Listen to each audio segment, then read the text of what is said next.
duduk yang tenang, karena kali ini aku akan membawa kalian ke dunia mitos yang bikin merinding. Sebelumnya, perkenalkan aku Reprina Malika Akseli. Kita lanjut ke ceritanya. Dalam kepercayaan masyarakat Jawa dan beberapa di daerah lain di Indonesia, bersiul di malam hari, terutama tengah malam, sangat dilarang. Konon katanya, bersiul saat malam bisa mengundang makhluk halus atau roh jahat.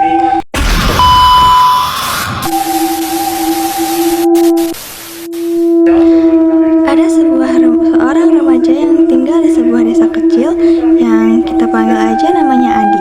Ia terkenal pemberani dan suka menguji nyali. Suatu malam saat jam menunjukkan pukul 12 lewat sedikit, ia duduk di teras rumahnya sambil memandangi langit gelap dan bersiul pelan. Tapi neneknya yang tinggal bersamanya langsung menghampiri Adi. Dan neneknya berkata, "Jangan bersiul malam-malam, Di, itu bisa memanggil makhluk yang tak terlihat."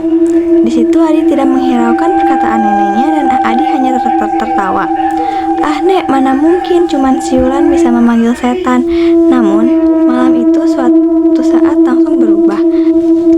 Saat Adi masuk ke kamar dan mematikan lampu, ia mendengar suara siulan yang sama dibalas dari luar jendela.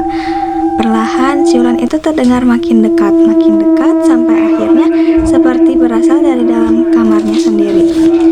Adi menyalakan lampu, tetapi tidak ada siapa-siapa.